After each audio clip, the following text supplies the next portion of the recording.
Hi everybody, it's Carrie again. I've had a few more requests asking how they can go ahead and write a review for our recipes. So I'm just going to walk you through it really briefly.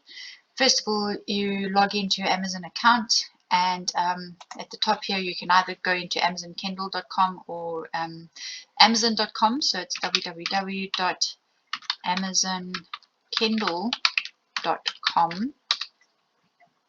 That'll take you to your account. You can go to the recipes, which is Smells Delicious Victorious.